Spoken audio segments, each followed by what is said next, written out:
Hello everyone, আসসালামু আলাইকুম। This is me Sawda and welcome to my another video. তো আজকের ভিডিওতে মূলত আমি তোমাদের সাথে একটি মেহেন্দি অ্যাপার্টমেন্ট ব্লগ শেয়ার করতে যাচ্ছি। ঈদের আগে আমি বেশ কিছু মেহেন্দি হোম সার্ভিস দিয়েছিলাম, তারই ভিতরে একটি অ্যাপার্টমেন্ট ব্লগ আজকে শেয়ার করছি। তো এটা হচ্ছে গিয়ে এলিসিয়া, গতকাল রাতে আমি ওকে মেহেদি পরিয়ে দিয়েছিলাম, তারই হচ্ছে একটু ছোট্ট ক্লিপ নিচ্ছিলাম যে ওর কাছে ডিজাইনটি কেমন লেগেছে আর ওর ডিজাইনের কালারটা।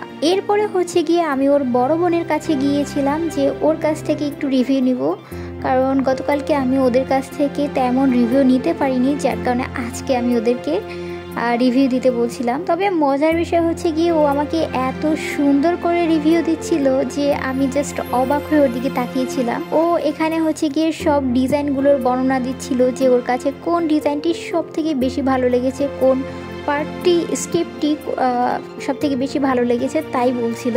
আর এইখানে হচ্ছে গিয়ে আমার লিটল ফ্রেন্ড বাহুবলীর অবস্থা দেখো, ও হচ্ছে গিয়ে ভীষণই ভয় পাচ্ছিল বারান্দায় দাঁড়িয়ে, কারণ এই বারান্দাটা ফাঁকা, আমাদের বারান্দাটা ফাঁকা না, আর এ কারণে ও একটু ভয় পাচ্ছিল। আর আমি ওকে বলছিলাম যে তুই না বাহুবলী, তাহলে এই এতটুকুতে ভয় পেয়ে যাচ্ছিস। আর এই কথা শুনে ও আমার সাথে একটু পার্ট নিয়ে বললো না, ও একদমই ভয় পায়নি, ও জাস্ট এখানে দেখছিল, ভিউ দেখছিল। আসলে সত্যি কথা বলতে আপুর এই বারান্দার ভিউটা অনেক সুন্দর ছিল।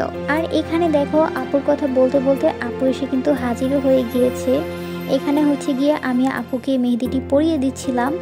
আপু তো ভীষণই খুশি আমার মেহেদি ডিজাইন দেখে, আর আমি মনে মনে ভাবছিলাম যে ডিজাইনটিকে আসলেই এত সুন্দর হয়েছে, আপু যেই পরিমাণে খুশি হয়েছে। এই তো এরপরে হচ্ছে গিয়ে আপু ডিজাইনটি শেষ করার সাথে সাথে আপু আমাদেরকে নাস্তা দিল, আর আমি নাস্তা শেষ করে দেন অন্য আপুদেরকে মেহেদি পরাতে বসে পড়লাম। আর এখানে হচ্ছে গিয়ে আমি আপুর কিছুটা ডিজাইন তৈরি করার পরে আপুর কাছ থেকে পারমিশন নিয়ে কিছুটা ভিডিও ফুটেজ নিয়ে নিলাম, যাতে আমি আমার পেজে শেয়ার করতে পারি, তোমাদের সাথে শেয়ার করতে পারি। এই তো আপুর এক সাইড হচ্ছে গিয়ে কমপ্লিট হয়ে গিয়েছে, আর আমি আপুকে বলছিলাম আপু ডিজাইনটি কেমন হয়েছে একটু রিভিউ দাও।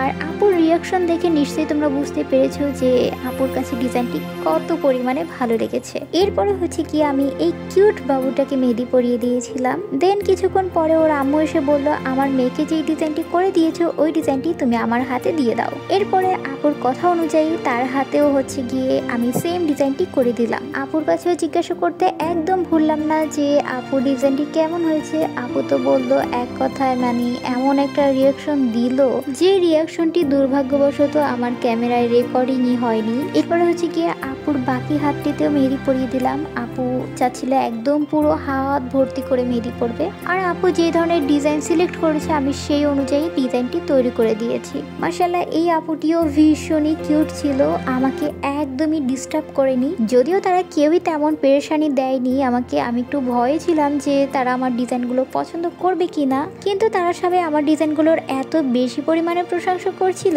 যে কি আর বলবো। দেন এই তো আমার হচ্ছে গিয়ে মেহেদি কমপ্লিট করার পরে আমি আপুকে ফোন দিয়েছিলাম, আপু হচ্ছে গিয়ে ড্রাইভারকে পাঠিয়ে দিয়েছে আমাকে নিয়ে যাওয়ার জন্য।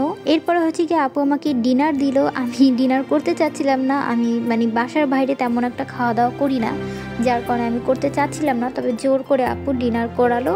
দেন আমি বাসার উদ্দেশ্যে বেরিয়ে পড়লাম। এই তো ছিল হচ্ছে গিয়ে ছোট্ট একটি ব্লগ, না ছোট্ট বললে ভুল হবে, বেশ বড় একটি ব্লগ। ভেবেছিলাম ছোটই হবে, তবে দেখতে দেখতে কোথা দিয়ে যে এত বড় হয়ে গেল বুঝতেই পারলাম না। তো যাই হোক, আজকে এখানেই বিদায় নিচ্ছি, দেখা হচ্ছে পরবর্তী কোনো একটি ভিডিওতে। ততক্ষণ ভালো থাকবে, সুস্থ থাকবে, অ্যান্ড টেক কেয়ার। আল্লাহ হাফেজ।